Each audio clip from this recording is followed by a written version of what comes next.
नमस्कार साथियों। आज हम पढ़ने जा रहे हैं 18 फरवरी के दिन इतिहास में कौन कौन सी घटनाएं घटित हुई उसके बारे में। तो आज का जो बिंदु है हमारा 18 फरवरी क्या है? 18 फरवरी 18 फरवरी जो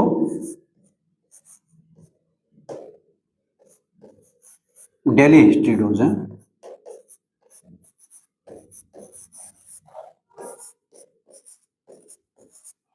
डेली हिस्ट्री डोज में आज हम 18 फरवरी के जो दिन कौन कौन सी घटनाएं घटित हुई उनके बारे में अध्ययन करेंगे। तो पहला टॉपिक लेते हैं हम 18 फरवरी का। पहला टॉपिक भारतीय नौसेना विद्रोह का, कि ये पहला बिंदु है 18 फरवरी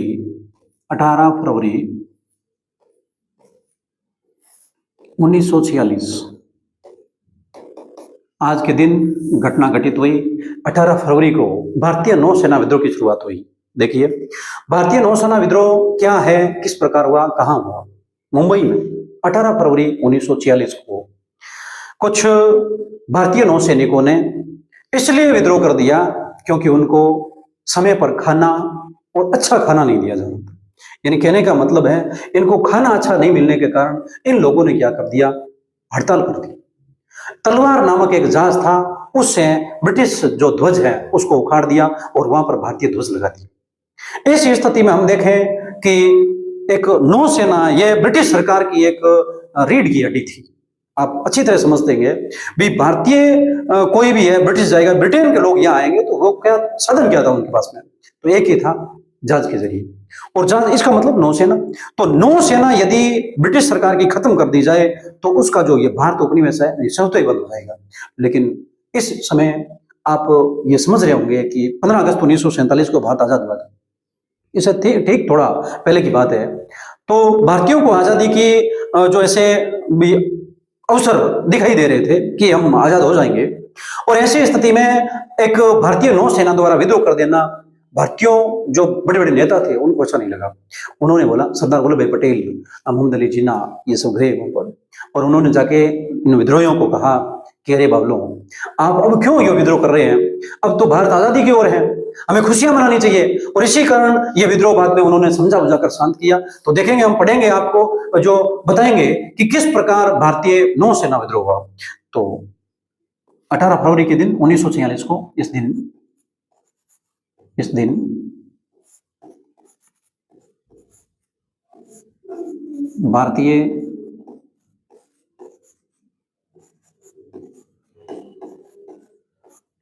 नौसेना विद्रोह की शुरुआत हुई।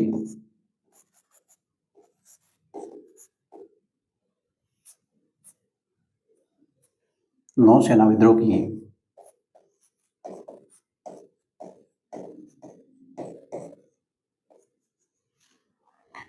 शुरुआत हुई ये। और अब भारतीय नौसेना विद्रोह के बारे में थोड़ा लिख लेते हैं और डाल लेते हैं। ये भारतीय नौसेना विद्रोह,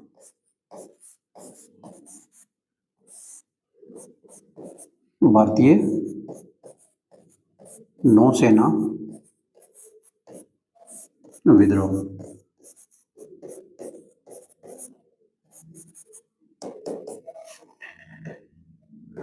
भारतीय नौसेना विद्रोह, और इसका मुख्य कारण क्या था उसके बारे में थोड़ा देख लेते हैं।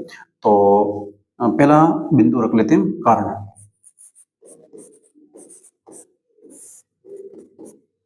कारण मैंने आपको बताया था, खराब भोजन दिया जा रहा था इनको। तो खराब भोजन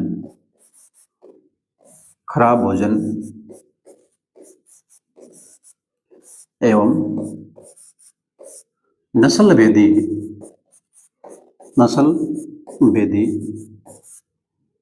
भी, नस्ल के आधार पर भेदभाव किया जा रहा था इनके आधार पर। तो नस्ल भेदी व्यवहार, इसी के कारण क्या हुआ था? ये भारतीय नौसेना विद्रोह हुआ था। हमने तिथि लिख ली है, किस प्रकार हुआ। अब देखें, जहाज का नाम संबंधित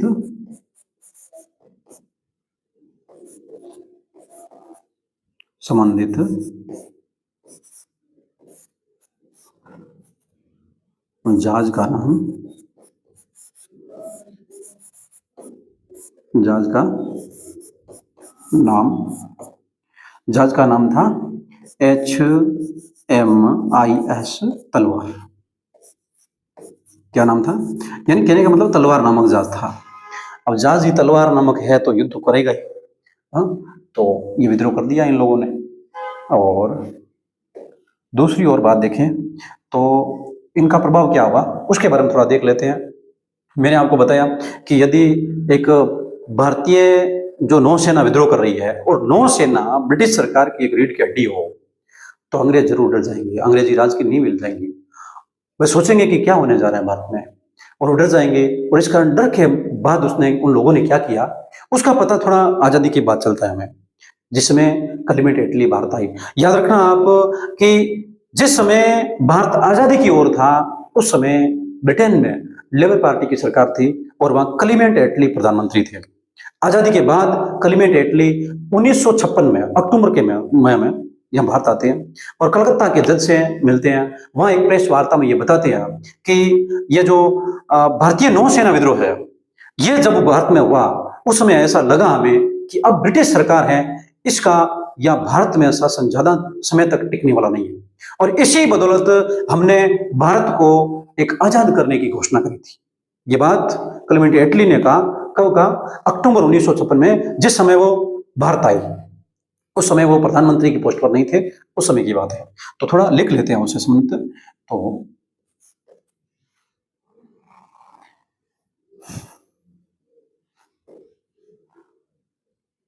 इस विद्रोह से ब्रिटिश राज की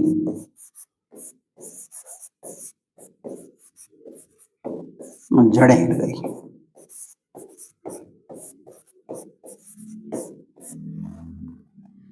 क्योंकि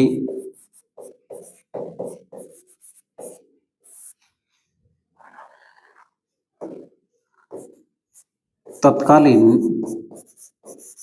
तत्कालिक प्रधानमंत्री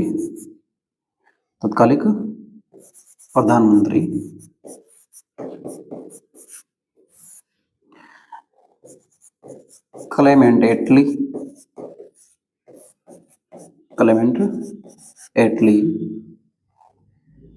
जब अक्टूबर 1956 में, नेक्स्ट लाइन लेते हैं हम, भारत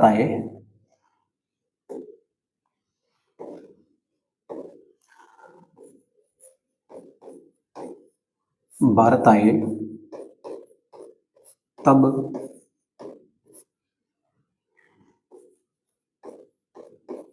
कलकत्ता के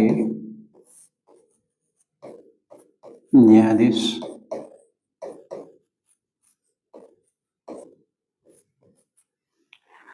फणिभूषण चक्रवर्ती, कौन थे? फणिभूषण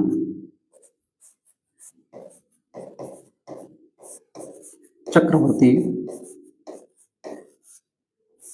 से प्रेस वार्ता में बताया कि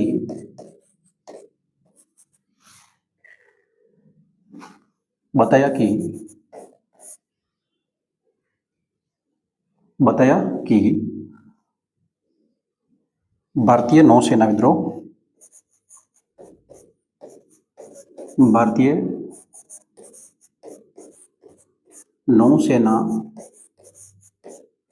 विद्रोह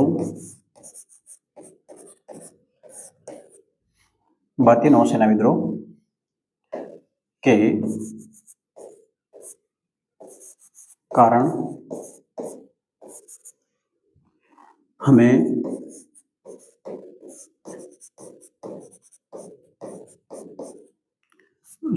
आभास, ऐसा नहीं, आभास हो गया था कि अब भारत में ब्रिटिश राज लंबे समय तक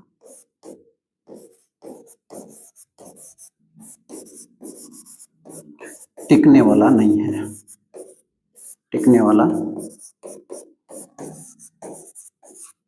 नहीं है। अतः हमने भारत को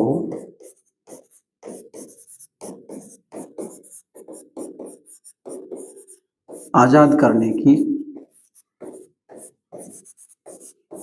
घोषणा की। हो गया। तो हमने देखा किस प्रकार भारतीय नौसेना विद्रोह हुआ था और भारतीय नौसेना विद्रोह का प्रभाव बहुत अच्छे तरीके से आया हमारे सामने परिणाम के रूप में। तो अब नेक्स्ट दूसरा पॉइंट लेते हैं। दूसरा पॉइंट अब देखें, हमने जो अभी पढ़ा है उसमें थोड़ा याद रखना। 18 फरवरी 1946 को यह भारतीय नौसेना विद्रोह हुआ था। इस भारतीय नौसेना विद्रोह हुआ उस समय ब्रिटिश प्रधानमंत्री थे क्लेमेंट एटली, ठीक है ना, ये थोड़ा ध्यान रखना। और क्लेमेंट एटली है, ये बाद में अक्टूबर 1956 में, ये मैंने लिखा है, ये देखो, अक्टूबर 1956 में ये जब भारत आए उस समय कलकत्ता के न्यायाधीश से एक प्रेस वार्ता हुई। प्रेस वार्ता हुई उसमें जज साहब ने पूछ लिया, अपनी भूषण चक्रवर्ती जी ने बोला कि क्लेमेंट एटली को बोला कि एटली जी आप हमें ये बताइए कि ये भारत आजादी का या भारत को आजाद करने का ये निर्णय आपने अचानक क्यों लिया और कैसे लिया, ऐसी क्या मुसीबत आ गई या आप में ऐसी क्या स्थिति आपने देखी कि भारत को आजाद करना अच्छा है। तो उन्होंने बताया कि हमने देखा कि यह 18 फरवरी 1946 को जो आपने भारतीय नौसेना विद्रोह किया था उससे हमें यह आभास हुआ कि एक ब्रिटिश साम्राज्य की ताकत नौसेना, और नौसेना यदि विद्रोह कर रही है तो हमारा राज अब भारत देश जैसे देश में नहीं चलना। इसी कारण इन्होंने क्या किया, यह निर्णय लिया कि अब भारत को ज्यादा समय तक नहीं लेते हुए हमें क्या कर देना चाहिए, आजाद कर देना चाहिए। तो दूसरे आगे टॉपिक के रूप में लेते हैं, आज ही के दिन रामकृष्ण परमहंस का जन्म हुआ था। स्वामी विवेकानंद के गुरु रामकृष्ण परमहंस है, उनका आज ही के दिन जन्म हुआ था। तो 18 फरवरी को आज के दिन रामकृष्ण परमहंस जयंती है, ठीक है ना। तो आप सभी को इस रामकृष्ण परमहंस जयंती की पहले तो हार्दिक शुभकामनाएं। तो देखते हैं हम रामकृष्ण परमहंस जयंती के बारे में और रामकृष्ण जी के बारे में, किस प्रकार की जो स्वामी विवेकानंद जी के गुरु थे और उन्होंने क्या क्या भूमिका निभाई। तो रामकृष्ण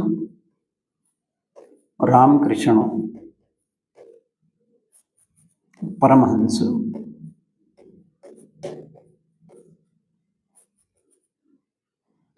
जयंती,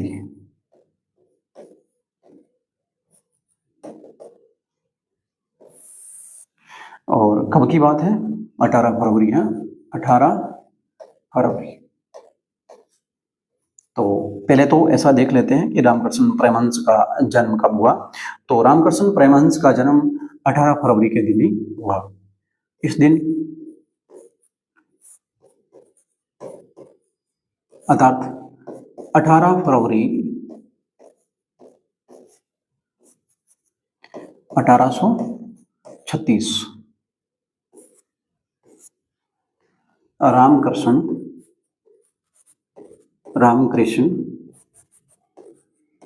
परमहंस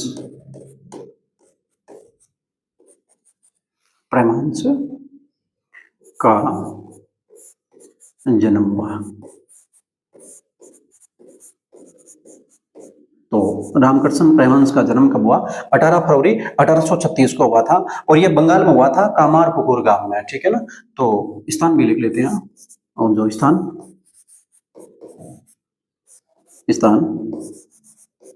कामारपुकुर गांव,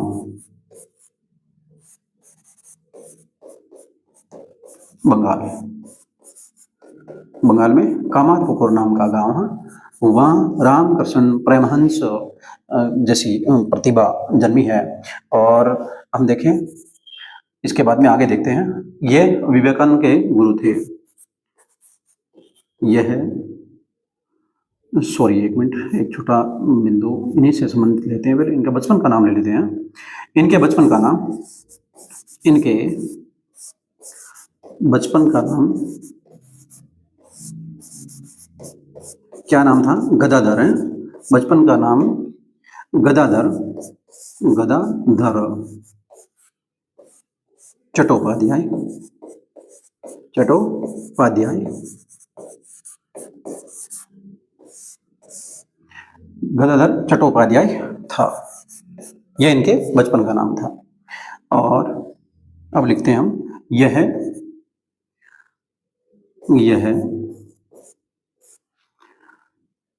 स्वामी विवेकानंद जी के गुरु थे। स्वामी विवेकानंद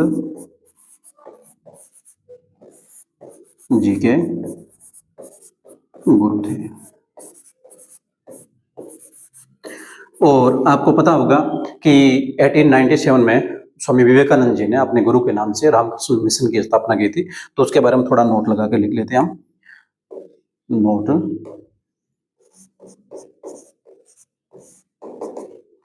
स्वामी विवेकानंद ने अपने गुरु के नाम पर, अपने गुरु के नाम पर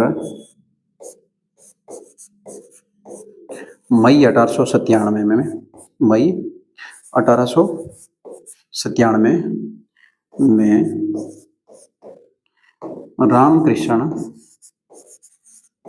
रामकृष्ण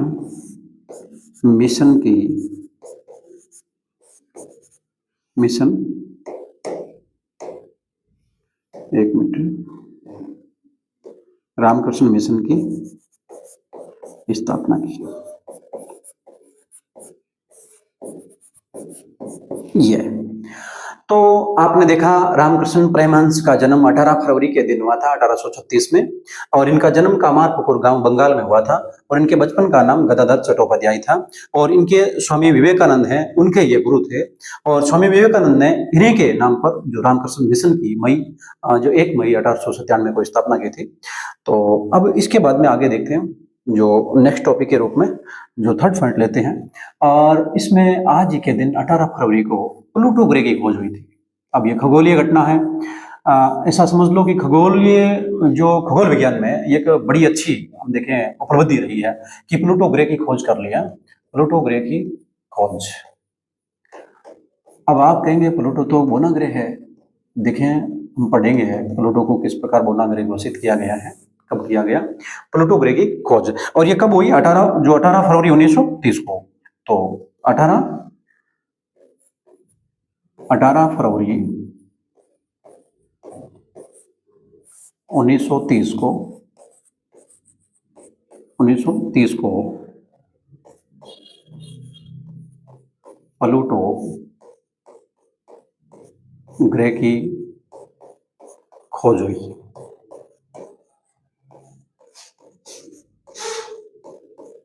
और ये कौन सा ग्रह था? ये नवा ग्रह था। ये नवा ग्रह था जो वर्तमान में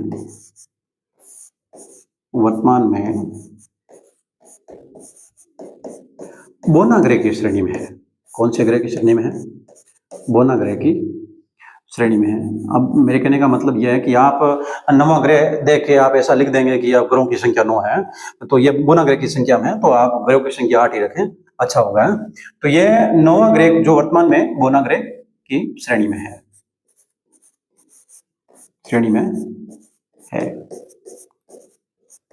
और इसकी खोजकर्ता कौन है? तो थोड़ा खोजकर्ता के बारे में लिख लेते हैं। खोजकर्ता है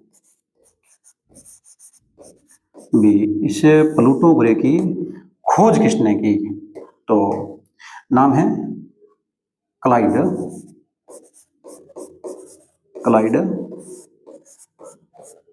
टॉमबॉग। इनके द्वारा इनकी खोज की गई। तो अब देखते हैं हम जो प्राग सम्मेलन हुआ था 2006 में, और 2006 में प्राग सम्मेलन में इसको बोना श्रेणी में रख दिया था। तो उसके बारे में थोड़ा लिख लेते हैं, विशेष डाल लेते हैं, विशेष। ये और अब इसमें देखें आप कि जो ये इंटरनेशनल एस्ट्रोनॉमिक यूनियन है, जो खगोलीय संघ है, उनके द्वारा 2006 के अंदर एक प्राग में सम्मेलन किया गया और उसमें यह निर्णय लिया गया कि ये जो प्लूटो ग्रह है ये एक ग्रहों की परिभाषा से बाहर है और इसी कारण ग्रहों की परिभाषा के जो बाहर होने के कारण इसको एक बोना ग्रह की श्रेणी में रखा गया। तो याद रखना, प्राग सम्मेलन में यह निर्णय लिया गया, बात 2006 की है, तो ये थोड़ा लिख लेते हैं। तो जो अंतर्राष्ट्रीय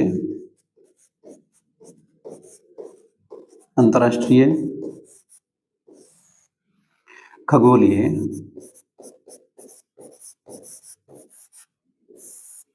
संगठन है कि 24 अगस्त 2006 के प्राग सम्मेलन में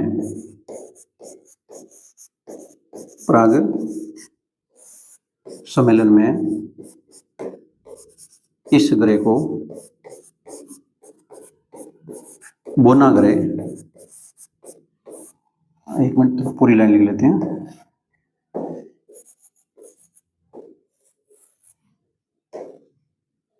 इस ग्रह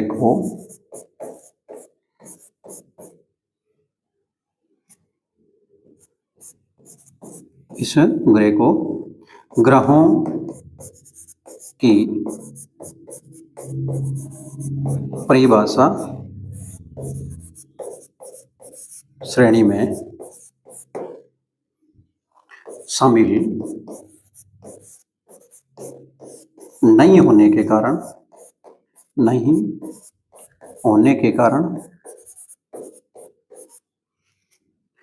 बोना ग्रह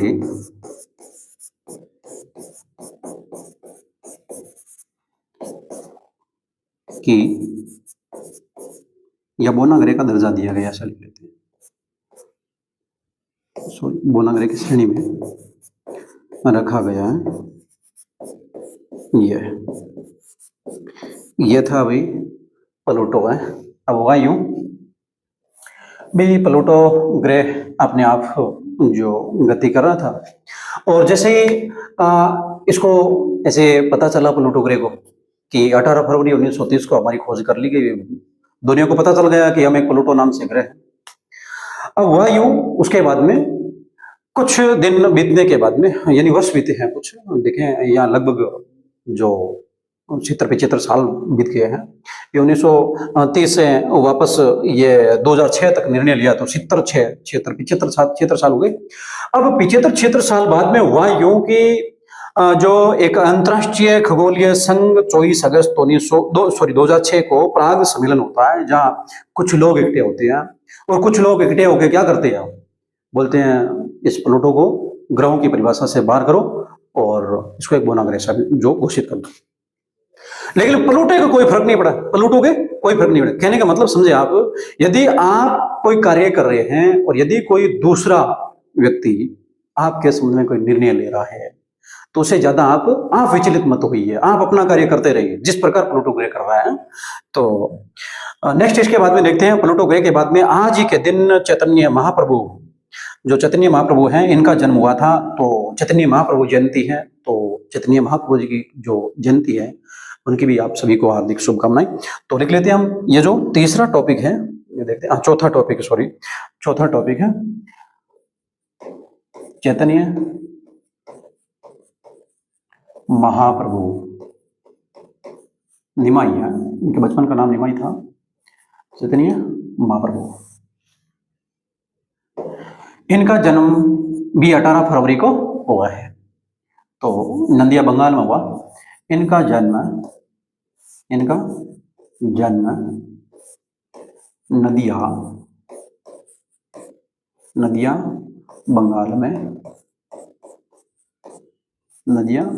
बंगाल में 18 फरवरी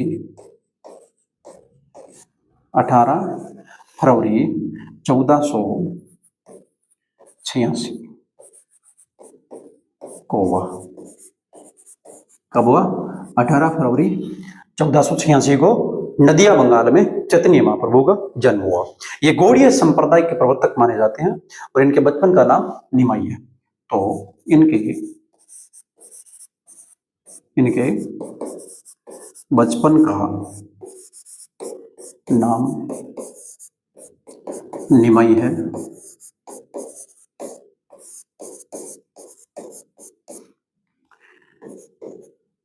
इन्होंने गौड़ीय संप्रदाय की स्थापना की। यह एक पांचवी घटना और लेते हैं। आपने नाम सुना होगा समझौता एक्सप्रेस, जो भारत और पाकिस्तान के बीच में चलाई गई शांति समझौते के रूप में मान लीजिए। और समझौता एक्सप्रेस का भी हम देखें, आज ही के दिन जो बम ब्लास्ट के कारण कुछ लोगों की जान चली गई, और वो 18 फरवरी की घटना थी, 2007 की बात है। और देखें हम उसके बारे में किस प्रकार जो घटना घटित हुई। तो समझौता एक्सप्रेस की घटना आज ही के दिन 18 फरवरी को हुई। तो पांचवा टॉपिक लेते हैं हम। पांचवा टॉपिक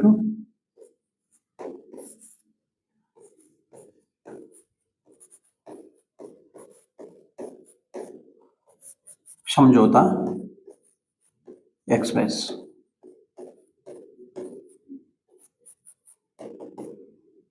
यह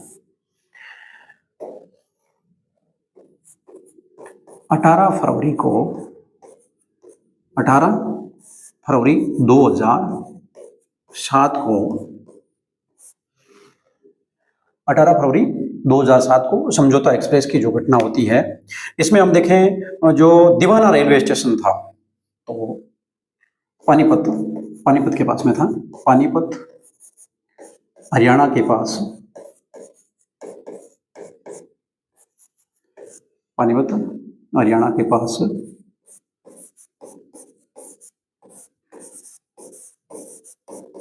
दीवाना स्टेशन पर बस में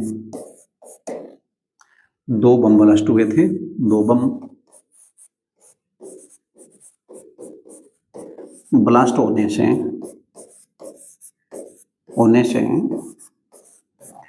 68 लोगों की जान चली गई।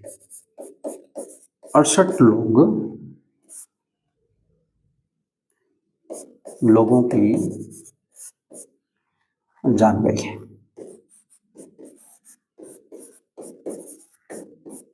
और विशेष के रूप में और लगा लेते हैं अपना विशेष पॉइंट के रूप में देखें तो ये दिल्ली से जो ये बस दिल्ली से लाहौर जा रही थी।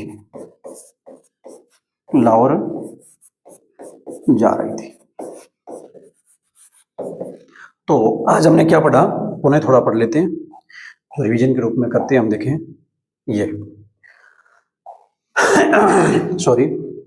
18 फरवरी 1946 को भारतीय नौसेना विद्रोह हुआ।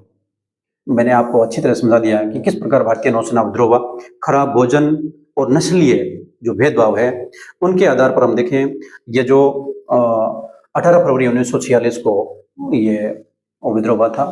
और इसमें संबंधित जो HIMS जो तलवार था, इस पर जो मैंने आपको बताया कि लोगों ने क्या किया, जो ब्रिटिश ध्वज उतार दिया और भारतीय ध्वज लगा दिया और विद्रोह की घोषणा कर दी। लेकिन एक इसमें छोटी सी बात थी, हमारे रह गई थी, जो लिख लेते हैं। यही लिखते हैं कि ये शांति जो बहाल किसने की, तो जो एक तो सरदार पटेल थे, सरदार पटेल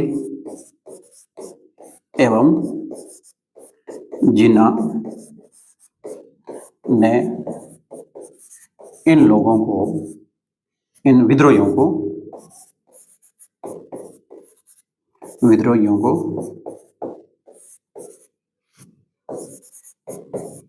समझाकर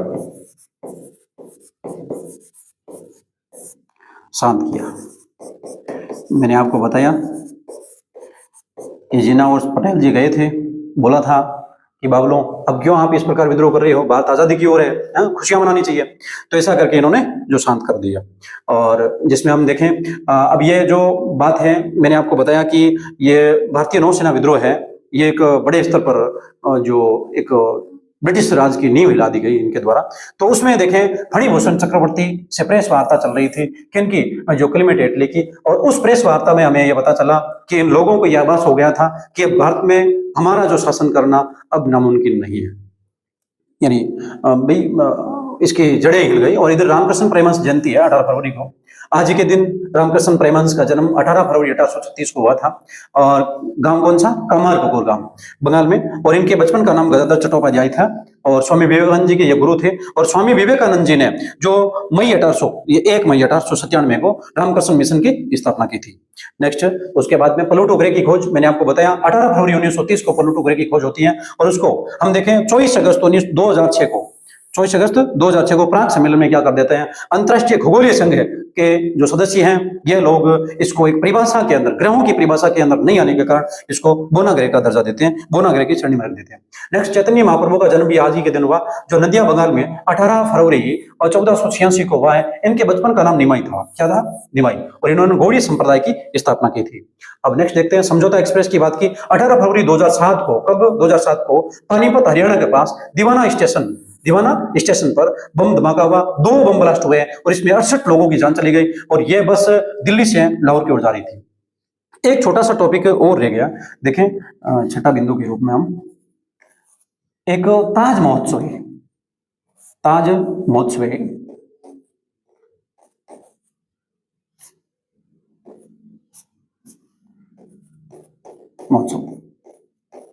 ये भी आज ही के दिन मनाया जाता है। ताज महोत्सव आगरा उत्तर प्रदेश में हम देखें, ये 18 फरवरी को मनाते हैं। कब मनाते हैं, अभी 18 फरवरी से इनकी शुरुआत होती है, 10 दिन तक चलती है। तो 18 फरवरी, इसके बारे में थोड़ा लिख लेते हैं। यह 18 फरवरी से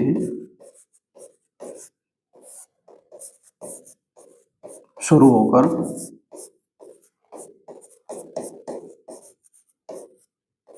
27 फरवरी तक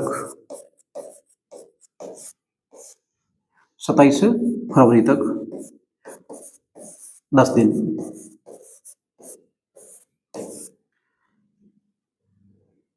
मनाया जाता है। कहां पर मनाया जाता है, आगरा उत्तर प्रदेश में। तो आगरा उत्तर प्रदेश में यह स्थान हो गया। और नेक्स्ट देखिए, उद्देश्य क्या है भाई इनका मनाने का। तो जो विशेष में लेते हैं हम, विशेष क्या कारण है, क्यों मनाते हैं, तो भारतीय संस्कृति को बढ़ावा देने के लिए और साथ में कला को प्रोत्साहन देने के लिए है। तो विशेष यह महोत्सव भारतीय संस्कृति,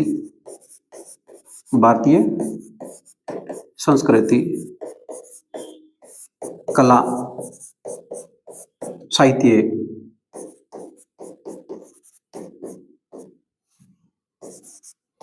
एवं संगीत को बढ़ावा देने के लिए,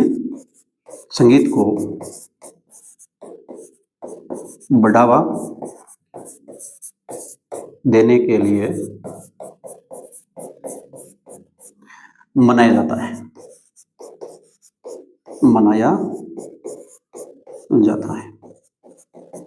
तो अब देखें, आप कहेंगे इस ताज महोत्सव नाम का क्या उद्देश्य है। ताज महोत्सव ये मनाया कहां जाता है, देखिए आगरा उत्तर प्रदेश में। और आगरा उत्तर प्रदेश में क्या चीज है, ताजमहल है। और इसी कारण हम देखें ये ताज महोत्सव बनाया जाता है। 18 फरवरी के दिन की शुरुआत होती है और ये कितनी 27 फरवरी तक चलता है। और साथ में इसका उद्देश्य क्या है, एक देखें, भारतीय संस्कृति, कला, साहित्य, संगीत आदि क्षेत्रों को बढ़ावा देने के लिए क्या करते हैं, ये ताज महोत्सव मनाते हैं। तो आज के लिए बस इतना ही दोस्तों। और आप इसी प्रकार जो हमारे चैनल से जुड़े रहे, यदि आपने सब्सक्राइब नहीं किया है तो जरूर करें। और आपका स्नेह और विश्वास सदैव यूं ही बना रहे। धन्यवाद।